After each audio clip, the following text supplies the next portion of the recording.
नमस्कार। आकाशवाणी से प्रस्तुत है समाचार संध्या।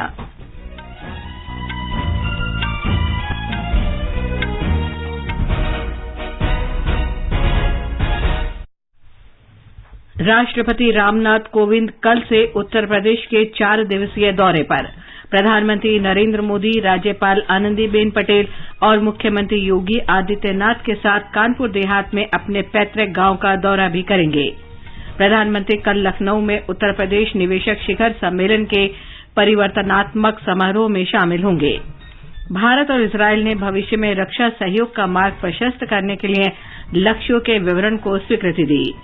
गृहमंत्री अमित शाह ने मानसून के दौरान देश में बाढ़ की स्थिति से निपटने के लिए तैयारियों की समीक्षा की। सरकार ने कहा 2021-22 में कुल कोयला उत्पादन में 6 करोड़ 10 लाख टन की वृद्धि हुई। बिजली क्षेत्र में कोयले का आयात 40% कम हुआ। उत्तराखंड, ओडिशा और केरल में विधानसभा की 3 सीटों के उपचुनाव की मतगणना कल। जाने माने संतूर वादक पंडित भजन सोपोरी का गुरुग्राम में निधन। खेल मंत्री अनुराग सिंह ठाकुर कल नई दिल्ली के मेजर ध्यानचंद स्टेडियम में विश्व साइकिल दिवस पर राष्ट्रव्यापी कार्यक्रमों को आरंभ करेंगे। और फ्रेंच ओपन टेनिस टूर्नामेंट में रोहन बोपन्ना और नीदरलैंड के मात्वे मिडलकॉप डबल्स के सेमीफाइनल में हारकर बाहर।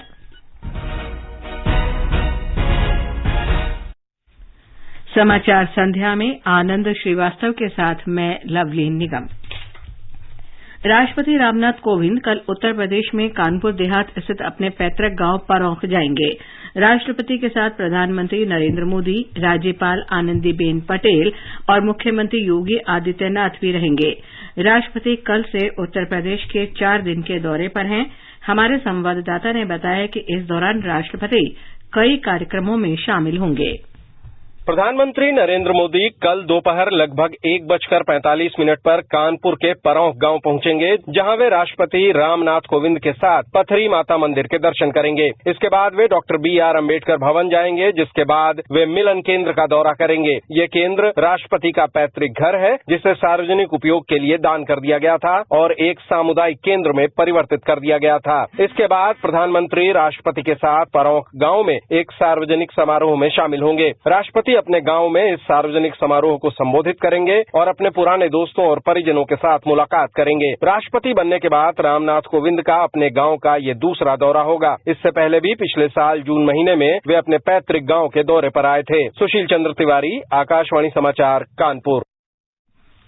प्रधानमंत्री नरेंद्र मोदी कल लखनऊ में इंदिरा गांधी प्रतिष्ठान में उत्तर प्रदेश निवेशक शिखर सम्मेलन में परिवर्तनात्मक समारोह में शामिल होंगे। इस दौरान श्री मोदी 80,000 करोड़ रुपए से अधिक लागत की 1,406 परियोजनाओं की आधारशिला रखेंगे। इनमें कृषि, IT तथा इलेक्ट्रॉनिक्स, सूक्ष्म, लघु तथा मध्यम उद्यम, विनिर्माण, अक्षय ऊर्जा, औषध, पर्यटन, रक्षा तथा अंतरिक्ष, हस्तशिल्प और कपड़ा क्षेत्र से संबंधित परियोजनाएं शामिल हैं। भारत और इस्रायल ने आज रक्षा सहयोग और वैश्विक तथा क्षेत्रीय स्थिति से संबंधित प्रमुख मुद्दों पर विचार विमर्श किया। रक्षा मंत्री राजनाथ सिंह ने नई दिल्ली में इस्रायल के रक्षा मंत्री बेन्यामिन गौंज के साथ द्विपक्षीय बैठक की। श्री राजनाथ सिंह ने बताया कि दोनों देशों ने लक्ष्यों के विवरण को मंजूरी दी है। इससे भविष्य में रक्षा सहयोग के लिए मार्ग प्रशस्त होगा।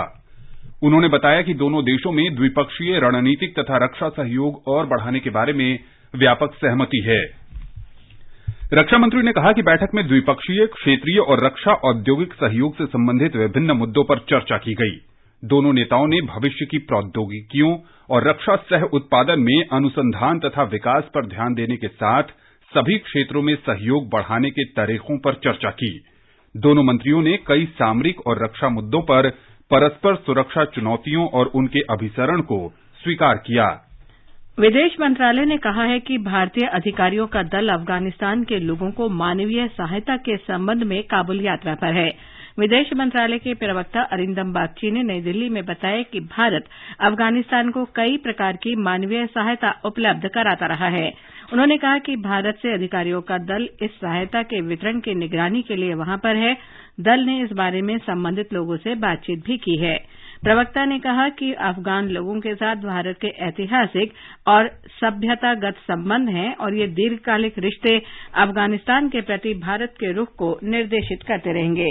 काबुल में भारतीय दूतावास फिर से खोलने पर श्री बागची ने कहा कि पिछले वर्ष अफगानिस्तान में स्थिति खराब होने के कारण मंत्रालय को वहां से अपने अधिकारियों को वापस बुलाना पड़ा था। अफगानिस्तान में बिगड़ती सुरक्षा स्थिति को देखते हुए हमारे इंडिया बेस्ड अधिकारियों को वापस लाने का एक डिसीजन लिया गया था। हालांकि लोकल स्टाफ ने कार्य करना जारी रखा था और अभी भी है, और वो हमारे परिसर का उचित रखरखाव सुनिश्चित करते हैं और हमारा लोकल स्टाफ भी मानवीय सहायता कर रहे हैं। सरकार ने कहा है कि भारत का दृष्टिकोण उसकी ऊर्जा सुरक्षा आवश्यकताओं से निर्देशित है। विदेश मंत्रालय के प्रवक्ता अरिंदम बागची ने रूस से तेल आयात पर कहा कि कई देशों और क्षेत्रों ने हाल में इसी परिप्रेक्ष्य में नीतिगत निर्णय लिए हैं। उन्होंने कहा कि ये केवल भारत से जुड़ा मुद्दा नहीं है। जर्मनी के राजदूत वॉल्टर लिंडनर ने कहा है कि यूक्रेन संकट पर मतभेदों के बावजूद भारत और यूरोप के बीच संबंध प्रभावित नहीं होंगे। उन्होंने कहा कि दुनिया में इस तरह की घटनाओं को रोकने के लिए रूस की कार्रवाई का विरोध करना जरूरी है। श्री लिंडनर ने कहा कि जर्मनी ने यूक्रेन में संघर्ष पर अपनी स्थिति को लेकर भारत पर कभी दबाव नहीं डाला। श्री लिंडनर ने अपना कार्यकाल जून के अंत में पूरा करने से पहले नई दिल्ली में पत्रकारों से मुलाकात की। भारत ने यूक्रेन में संकट को समाप्त करने और कूटनीति तथा बातचीत के माध्यम से मुद्दे को हल करने का आह्वान किया है। भारत ने सभी देशों की क्षेत्रीय अखंडता और संप्रभुता का सम्मान करने की आवश्यकता पर भी बल दिया। विदेश मंत्री डॉक्टर एस जयशंकर ने आज फ्रांस के विदेश मंत्री कैथरी कोलोना के साथ भारत फ्रांस रणनीतिक सहयोग और अन्य द्विपक्षीय मुद्दों पर चर्चा की। टेलीफोन पर हुई बातचीत में उन्होंने यूक्रेन संघर्ष और हिंद प्रशांत क्षेत्र के बारे में विचार विमर्श किया। डॉक्टर जयशंकर ने बताया कि वे सुश्री कोलोना के साथ व्यक्तिगत बातचीत के लिए उत्सुक हैं। देश में वर्ष 2014 के बाद से रसोई गैस कनेक्शन की संख्या 14.5 करोड़ से बढ़कर 30 करोड़ 39 लाख हो गई है। प्रधानमंत्री उज्ज्वला योजना के तहत 9 करोड़ रसोई गैस कनेक्शन दिए गए हैं और 60 लाख अतिरिक्त कनेक्शन की मंजूरी दी गई है। पेट्रोलियम मंत्री हरदीप सिंह पुरी ने आज नई दिल्ली में नरेंद्र मोदी सरकार की 8 साल की उपलब्धियों की जानकारी देते हुए कहा कि सरकार आने वाले वर्षों में हर घर तक पाइपलाइन के जरिए गैस पहुंचाने के लक्ष्य को प्राप्त करने की दिशा में काम कर रही है। उन्होंने कहा कि 2014 में 24 लाख पीएनजी कनेक्शन थे, जो अब बढ़कर 90,90,000 हो गए हैं। श्री पुरी ने बताया कि इसी अवधि में देश में सीएनजी स्टेशनों की संख्या 936 से बढ़कर 4,000 से अधिक हो गई है। पेट्रोल में एथेनॉल के मिश्रण का जिक्र करते हुए श्री पुरी ने बताया कि 2014 तक देश में पेट्रोल में 1.5% एथेनॉल का मिश्रण होता था, जबकि 2014 के बाद एथेनॉल का मिश्रण 9.98% हो गया है। 2025 तक एथेनॉल मिश्रण 20% करने का लक्ष्य है। श्री पुरी ने कहा कि देश में ऊर्जा की कोई कमी नहीं है। आकाशवाणी समाचार सेवा प्रभाग के विशेष कार्यक्रमों की श्रृंखला 8 साल सेवा सुशासन और गरीब कल्याण प्रसारित किया जा रहा है। इसके तहत आज निर्धन और समाज के वंचित वर्गों के लिए लागू सफल योजनाओं पर कार्यक्रम प्रसारित होगा। इस कार्यक्रम के माध्यम से ये उजागर किया जाएगा कि केंद्र सरकार की योजनाएं किस तरह से निर्धनों के घर को न केवल आलोकित कर रही हैं, बल्कि इनसे उनके जीवन में भी उल्लेखनीय बदलाव आया है। मेरा नाम बिमला जानी है। पहले मेरे पास घर नहीं था। बारिश में ठंड में बहुत परेशानी होती थी, लेकिन प्रधानमंत्री आवास योजना से मुझे 2 लाख मिला, जिससे मेरे पास अब एक पक्का घर है। अब मुझे बारिश ठंड में कुछ भी परेशानी नहीं हो रही है, इसलिए मोदी जी को धन्यवाद। सब बाल बच्चा सब खुश है, दोनों प्राणी खुश है। मंत्री जी रौरे दया से हमने के एकदम बाल बच्चा ठीक है। जैसे हमके घर बढ़िया आवास मिल गई बा, हमके बिजली मिल गई बा, हमके फ्री गैस मिल गई बा, हमके बाथरूम बन गई बा। ये विशेष कार्यक्रम आज रात 9:15 बजे स्पॉटलाइट में प्रसारित किया जाएगा। भारत से बाहर ले जाई गई कलाकृतियों को अब प्रधानमंत्री नरेंद्र मोदी के अथक प्रयासों से स्वदेश लाया जा रहा है। सरकार ने चोरी हो चुकी विरासत को वापस लाने और उसके संरक्षण के प्रयास लगातार किए हैं। 2014 से पहले विभिन्न देशों से केवल 13 कलाकृतियां वापस लाई गई थी, जबकि उसके बाद 18 गुना अधिक कलाकृतियां स्वदेश लाई गई हैं। श्री मोदी के नेतृत्व में सरकार देश भर के विरासत स्थलों के संरक्षण और पुनर्विकास के लिए निरंतर कार्य कर रही है, ताकि उन्हें भावी पीढ़ियों के लिए बेहतर ढंग से संजोया और उपलब्ध कराया जा सके। स्वतंत्रता आंदोलन के नायक नायिकाएं हों या सांस्कृतिक प्रतीक अथवा राष्ट्र के लिए प्राणों की आहुति देने वाले वीर और वीरांगनाएं, प्रधानमंत्री के नेतृत्व में नया भारत देश की उपलब्धियों के उस अथाह खजाने को खोज रहा है और लोगों को गौरवान्वित होने का अवसर प्रदान कर रहा है। ये समाचार हमारी वेबसाइट newsonair.com/hindi और हमारे mobile app news on AIR पर भी उपलब्ध हैं। कंपटीशन की अगर आप कर रहे हैं तैयारी, तो उनके लिए ऑल इंडिया रेडियो पर हम लाए हैं अभ्यास, एक ऐसा कार्यक्रम जिसमें आप पूछेंगे सवाल व्हाट्सएप नंबर 9289094044 पर, या फिर ईमेल करेंगे abhyas.airnews@gmail.com पर, और हमारे विशेषज्ञ देंगे इसका जवाब। आपका अभ्यास हमारा प्रयास। समाचार संध्या में आपका फिर स्वागत है। आगे बढ़ने से पहले मुख्य समाचारों पर एक नजर। राष्ट्रपति रामनाथ कोविंद कल से उत्तर प्रदेश के 4 दिवसीय दौरे पर प्रधानमंत्री नरेंद्र मोदी, राज्यपाल आनंदीबेन पटेल और मुख्यमंत्री योगी आदित्यनाथ के साथ कानपुर देहात में अपने पैतृक गांव का भी दौरा करेंगे। प्रधानमंत्री कल लखनऊ में उत्तर प्रदेश निवेशक शिखर सम्मेलन के परिवर्तनात्मक समारोह में शामिल होंगे। भारत और इजरायल ने भविष्य में रक्षा सहयोग का मार्ग प्रशस्त करने के लिए लक्ष्यों के विवरण को स्वीकृति दी। गृहमंत्री अमित शाह ने मानसून के दौरान देश में बाढ़ की स्थिति से निपटने के लिए तैयारियों की समीक्षा की। सरकार ने कहा 2021-22 में कुल कोयला उत्पादन में 6 करोड़ 10 लाख टन की वृद्धि। बिजली क्षेत्र में कोयला का आयात 40% कम हुआ। उत्तराखंड, ओडिशा और केरल में विधानसभा की 3 सीटों के उपचुनाव की मतगणना कल। जाने माने संतूर वादक पंडित भजन सोपोरी का गुरुग्राम में निधन। खेल मंत्री अनुराग सिंह ठाकुर कल नई दिल्ली के मेजर ध्यानचंद स्टेडियम से विश्व साइकिल दिवस पर राष्ट्रव्यापी कार्यक्रमों का शुभारंभ करेंगे। और फ्रेंच ओपन टेनिस टूर्नामेंट में रोहन बोपन्ना और नेदरलैंड के मातवे मेलकूप डबल सेमीफाइनल में हारकर बाहर।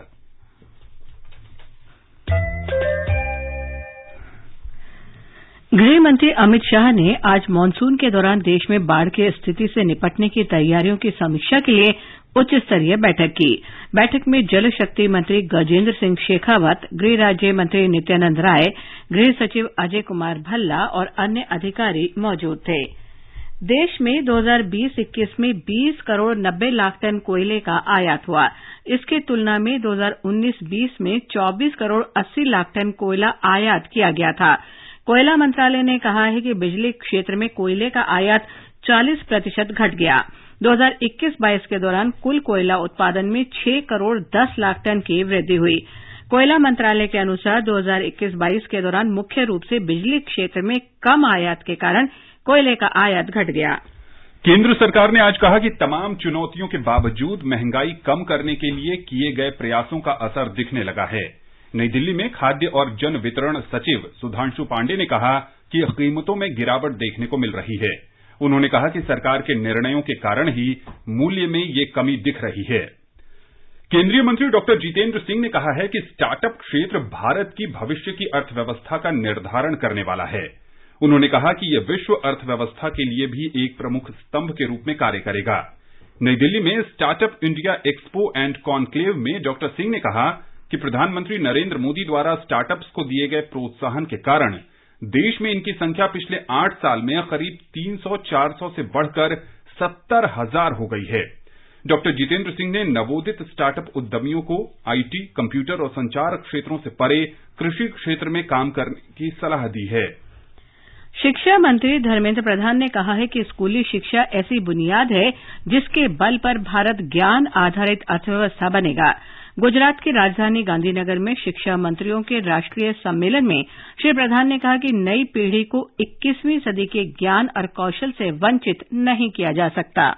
देश में जब आपातकाल लगी उस समय में शिक्षा दोहरी जिम्मेवारी में आ गया। 42nd अमेंडमेंट के साथ 1976 से शिक्षा भारत सरकार और राज्य सरकारों की दोहरी जिम्मेवारी में आ गया। अनेक प्रयास सभी ने किया। हम आजादी की 75 साल मना रहे हैं। आजादी की 75 साल में सभी राज्य सरकारों ने, सभी स्थानीय सरकारों ने, भारत सरकार ने अपने बुद्धि विवेक से शिक्षा को बढ़ाने के लिए प्रयास किया। श्री प्रधान ने कहा कि छात्रों को भविष्य के लिए तैयार करने के लिए पीएम श्री स्कूलों की स्थापना की जाएगी। आधुनिक सुविधाओं से युक्त ये स्कूल राष्ट्रीय शिक्षा नीति 2020 के प्रयोगशाला होंगे। सरकार इन स्कूलों को आधुनिक बनाने के लिए राज्यों और केंद्र शासित प्रदेशों से सुझाव और राय मांगेगी। भारतीय जनता पार्टी ने कहा है कि सोनिया गांधी हों या राहुल गांधी, कोई भी कानून से ऊपर नहीं है। पार्टी प्रवक्ता गौरव भाटिया ने नई दिल्ली में संवाददाता सम्मेलन में कहा कि यह कानून सब पर समान रूप से लागू होगा। सबसे ज्यादा भ्रष्टाचारी परिवार अगर कोई है केवल भारत में नहीं पूरे विश्व में, तो वो गांधी परिवार। और मैं बताता हूं क्यों। एक परिवार 3 सदस्य, सोनिया गांधी बेल पर बाहर भ्रष्टाचार का आरोप, राहुल गांधी बेल पर बाहर भ्रष्टाचार का आरोप, रॉबर्ट वाड्रा एंटीसिपेटरी बेल लेते हैं जमीन घोटाले, लंदन में संपत्ति है, भ्रष्टाचार का आरोप। ऐसा कोई परिवार होगा जिसको देश की जनता ने विश्वास की नजरों से देखा और उसने प्रयास किया उसी देश को लूटने का। राजनीतिक बदले की भावना के आरोप को अस्वीकार करते हुए श्री भाटिया ने कहा कि उच्च न्यायालय या उच्चतम न्यायालय ने गांधी परिवार पर भ्रष्टाचार के मामलों में कोई कार्यवाही खारिज नहीं की है। प्रवर्तन निदेशालय ने नेशनल हेराल्ड अखबार से जुड़े धन शोधन मामले में पूछताछ के लिए कांग्रेस अध्यक्ष सोनिया गांधी और राहुल गांधी को सम्मन भेजा है। प्रधानमंत्री नरेंद्र मोदी ने कांग्रेस अध्यक्ष सोनिया गांधी के कोविड से जल्द स्वस्थ होने की शुभकामना दी है। श्री गांधी आज कोविड संक्रमित पाई गईं। कांग्रेस पार्टी ने बताया कि श्रीमती गांधी में हल्का बुखार और कोरोना से जुड़े अन्य लक्षण पाए गए हैं। गुजरात में कांग्रेस के पूर्व नेता हार्दिक पटेल आज प्रदेश भारतीय जनता पार्टी में शामिल हो गए। हार्दिक पटेल ने 17 मई को कांग्रेस पार्टी के सभी पदों से इस्तीफा दे दिया था। हार्दिक पटेल ने भाजपा में शामिल होने का एक नया अध्याय बताया। इससे पहले कांग्रेस की एक पूर्व नेता श्वेता ब्रह्मा भट्ट भी अपने समर्थकों के साथ भाजपा में शामिल हो गई थीं। भारतीय जनता पार्टी ने दिल्ली सरकार के मंत्री सत्येंद्र जैन की गिरफ्तारी के बाद अपना पक्ष स्पष्ट नहीं करने के लिए मुख्यमंत्री अरविंद केजरीवाल की आलोचना की है। नई दिल्ली में केंद्रीय मंत्री स्मृति ईरानी ने श्री केजरीवाल से सवाल पूछा कि वो इस मुद्दे पर चुप क्यों हैं। श्रीमती ईरानी ने आरोप लगाते हुए कहा कि श्री केजरीवाल ने कोई जवाब न देकर अपने मंत्री के हवाला लेन देन को स्वीकार किया है। उन्होंने कहा श्री केजरीवाल ने न्यायालय और केंद्रीय एजेंसियों का अपमान किया है। इससे पहले श्री केजरीवाल ने श्री जैन की गिरफ्तारी पर सरकार की आलोचना की थी। उत्तराखंड में चंपावत, ओडिशा में ब्रजराज नगर और केरल में त्रिक्कारा विधानसभा सीट के उपचुनाव की मतगणना कल होगी। मतगणना की सभी तैयारियां पूरी कर ली गई हैं। दक्षिण कश्मीर के कुलगाम जिले में आज आतंकियों ने एक बैंक मैनेजर की गोली मारकर हत्या कर दी। 2 दिन पहले इसी जिले के गोपालपोरा क्षेत्र में स्कूल शिक्षिका रजनी बाला की हत्या कर दी गई थी। मैनेजर विजय कुमार राजस्थान के हनुमानगढ़ जिले के रहने वाले थे। कश्मीर डिवीजन में पिछले 3 दिनों में ये दूसरा हमला है। इस बीच सुरक्षा बलों ने क्षेत्र की घेराबंदी कर हमलावरों को पकड़ने के लिए व्यापक अभियान चलाया है। गृहमंत्री अमित शाह कल एक बैठक में जम्मू कश्मीर की सुरक्षा स्थिति की समीक्षा करेंगे। बैठक में जम्मू कश्मीर के उपराज्यपाल मनोज सिन्हा और विभिन्न विभागों के वरिष्ठ अधिकारी शामिल होंगे। आजादी का अमृत महोत्सव के अंतर्गत आइए अब सुनते हैं आकाशवाणी की विशेष प्रस्तुति आजादी का सफर। आजादी का अमृत महोत्सव।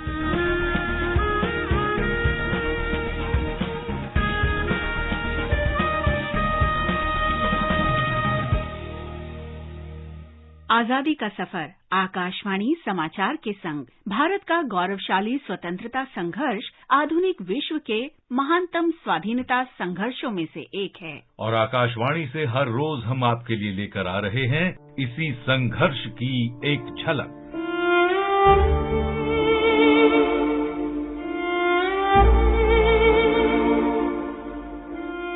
आज की कड़ी में हम स्वतंत्रता सेनानी डुग्गीराला गोपाल कृष्णैया का स्मरण कर रहे हैं। उनका जन्म 2 जून 1889 को आंध्र प्रदेश के कृष्णा जिले में हुआ था। उन्हें आंध्र रत्न के नाम से जाना जाता है। गोपाल कृष्णैया कवि, गीतकार, दार्शनिक, गायक और अहिंसक विचारधारा के साथ असाधारण क्रांतिकारी भी थे।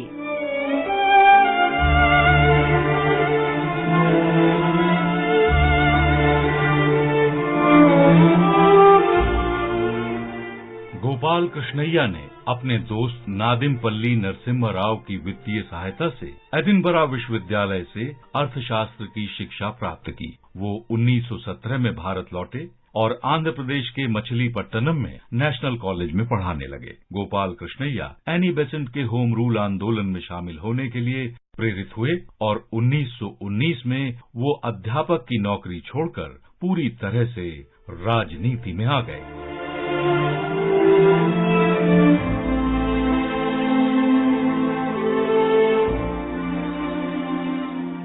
1920 में कांग्रेस के कलकत्ता अधिवेशन में भाग लेने के बाद वे असहयोग और सत्याग्रह के सिद्धांतों के प्रति आकर्षित हुए। उन्होंने स्वराज का लक्ष्य प्राप्त करने के लिए अपना जीवन समर्पित कर दिया। गोपाल कृष्णैया ने स्वराज के लिए कार्य करने के लिए कामगारों का काडर बनाया, जिसे रामा डांडू यानी राम की सेना कहा गया। 1921 में रामा डांडू ने विजयवाड़ा में कांग्रेस के अधिवेशन के आयोजन में प्रमुख भूमिका निभाई।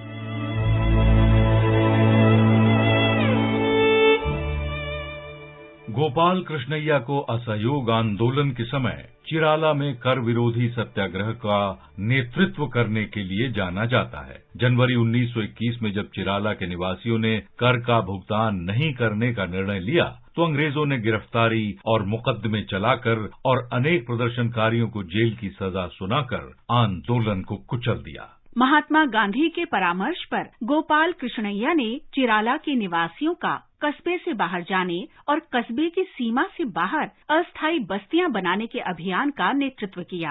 कस्बे की कुल 15,000 में से 13,000 जनसंख्या ने उनका साथ दिया और कस्बे की सीमा से बाहर अस्थायी बस्तियां बसा लीं। वहां सभी जातियों के सदस्यों की सभा गठित की गई और मध्यस्थता के लिए न्यायालय बनाया गया। गोपाल कृष्णैया को पकड़ लिया गया और साहसिक नेतृत्व के कारण उन्हें जेल भेज दिया गया। असहयोग आंदोलन वापस लेने के बाद जब चित्तरंजन दास और मोतीलाल नेहरू ने 1925 में स्वराज्य पार्टी बनाई, तो गोपाल कृष्णैया भी उसमें शामिल हो गए। गोपाल कृष्णैया संस्कृत, तेलुगु, हिंदी और अंग्रेजी में निपुण थे। वे असाधारण लेखक थे और ओजस्वी वक्ता भी थे। उन्होंने आंध्र विद्यापीठ गोष्ठी की स्थापना की। इंग्लैंड में प्रवास के समय गोपाल कृष्णैया ने नंदी केसवर के अभिनय दर्पण का अंग्रेजी में अनुवाद किया, जो द मिरर ऑफ जेस्टर के नाम से प्रकाशित हुआ। 10 जून 1928 को 39 बरस की उम्र में गोपाल कृष्णैया का निधन हो गया। महान स्वाधीनता सेनानी गोपाल कृष्णैया को हमारा शत शत नमन।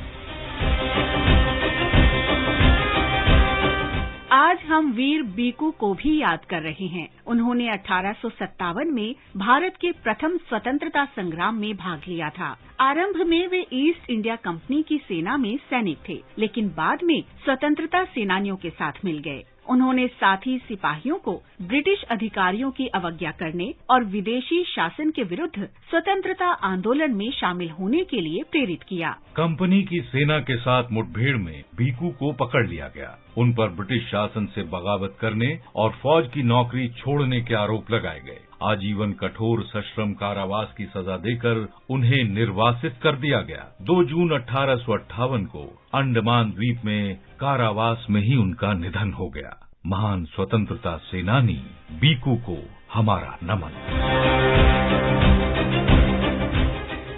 आज हम स्वतंत्रता सेनानी सिद्धू को भी याद कर रहे हैं। वे हरियाणा के बलवारी के निवासी थे। आरंभ में सिद्धू ईस्ट इंडिया कंपनी की सेना में नौकरी करते थे, लेकिन बाद में नौकरी छोड़कर 1857 में भारत के प्रथम स्वतंत्रता संग्राम में शामिल हुए। ब्रिटिश अधिकारियों ने उन्हें पकड़ लिया और सेना की नौकरी छोड़ने और ब्रिटिश शासन से बगावत करने के आरोप लगाए। सिद्धू को मृत्यु की सजा सुनाई गई और 2 जून 1858 को उन्हें फांसी दे दी गई। वीर सिद्धू को हमारा शत शत नमन। आज बस इतना ही। आजादी का सफर आकाशवाणी के संग। कल फिर मिलेंगे एक नई कड़ी के साथ।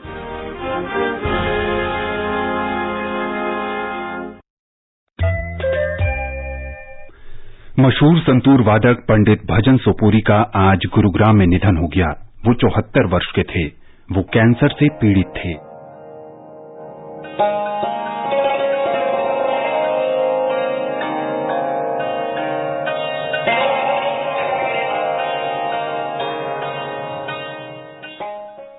श्री सोपोरी आकाशवाणी के भूतपूर्व संगीत निर्देशक भी रहे।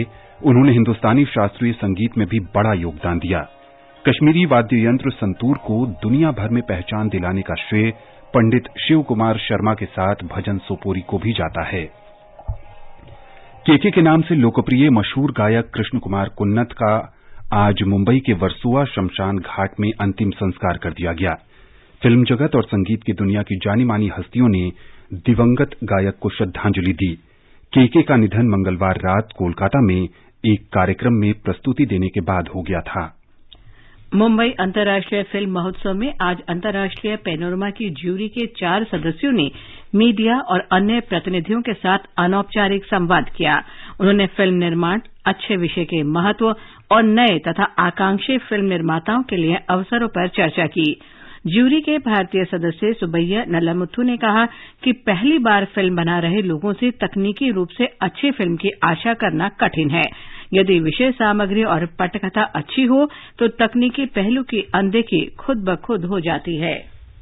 टेलीमैटिक्स विकास केंद्र C. ने 5G समाधान के लिए ओपन RAN आधारित रेडियो नेटवर्क के क्षेत्र में सहयोग के समझौते पर हस्ताक्षर किए हैं। संचार मंत्रालय ने इसे आत्मनिर्भर भारत अभियान के तहत 5G ओपन RAN के स्वदेशी विकास के लिए बड़ा कदम बताया है। मंत्रालय ने कहा कि इस सहयोग का उद्देश्य परस्पर उपयोगी गठबंधन के लिए भारतीय अनुसंधान और विकास तथा उद्योग की तकनीकी दक्षताओं और शक्ति के बीच तालमेल करना है। इससे किफायती 5G उत्पादों और समाधानों का स्वदेशी डिजाइन, विकास और विनिर्माण किया जा सकेगा। बंबई शेयर बाजार का संवेदी सूचकांक 437 अंक बढ़कर 55,818 पर बंद हुआ। नेशनल स्टॉक एक्सचेंज का निफ्टी 105 अंकों की बढ़त के साथ 16,628 पर बंद हुआ। युवा कार्य और खेल मंत्री अनुराग सिंह ठाकुर कल विश्व साइकिल दिवस पर नई दिल्ली के मेजर ध्यानचंद स्टेडियम से राष्ट्रव्यापी कार्यक्रम का शुभारंभ करेंगे। श्री ठाकुर के साथ 750 साइकिल सवार 7.5 किलोमीटर की दूरी तय करेंगे। खेल मंत्रालय ने बताया कि कल एक ही दिन में प्रस्तावित साइकिल रैलियों के माध्यम से 1,29,000 युवा साइकिल सवार 9,68,000 किलोमीटर से अधिक दूरी तय करेंगे। फ्रेंच ओपन टेनिस टूर्नामेंट में रोहन बोपन्ना और उनके नीदरलैंड के जोड़ीदार मार्कवे मेलकूप पुरुष डबल सेमीफाइनल में हार गए हैं। महिला सिंगल्स में विश्व की नंबर 1 खिलाड़ी पोलैंड की ईगा स्वीतेक फाइनल में पहुंच गई हैं। 8वें अंतर्राष्ट्रीय योग दिवस से 19 दिन पहले आज नागालैंड की राजधानी कोहिमा में योग उत्सव आयोजित किया गया। और अंत में मुख्य समाचार एक बार फिर। राष्ट्रपति रामनाथ कोविंद कल से उत्तर प्रदेश के 4 दिवसीय दौरे पर प्रधानमंत्री नरेंद्र मोदी, राज्यपाल आनंदीबेन पटेल और मुख्यमंत्री योगी आदित्यनाथ के साथ कानपुर देहात में अपने पैतृक गांव का दौरा भी करेंगे। प्रधानमंत्री कल लखनऊ में उत्तर प्रदेश निवेशक शिखर सम्मेलन में शामिल होंगे। भारत और इजरायल ने भविष्य में रक्षा सहयोग का मार्ग प्रशस्त करने के लिए लक्ष्यों के विवरण को स्वीकृति दी। गृहमंत्री अमित शाह ने मानसून के दौरान देश में बाढ़ की स्थिति से निपटने के लिए तैयारियों की समीक्षा की। सरकार ने कहा 2021-22 में कुल कोयला उत्पादन में 6 करोड़ 10 लाख टन की वृद्धि हुई। बिजली क्षेत्र में कोयले का आयात 40% कम हुआ। उत्तराखंड, ओडिशा और केरल में विधानसभा की 3 सीटों के उपचुनाव की मतगणना कल। जाने माने संतूर वादक पंडित भजन सोपोरी का गुरुग्राम में निधन। खेल मंत्री अनुराग सिंह ठाकुर कल नई दिल्ली के मेजर ध्यानचंद स्टेडियम में विश्व साइकिल दिवस पर राष्ट्रव्यापी कार्यक्रमों का आरंभ करेंगे। इसके साथ ही समाचार संध्या का ये अंक समाप्त हुआ। नमस्कार।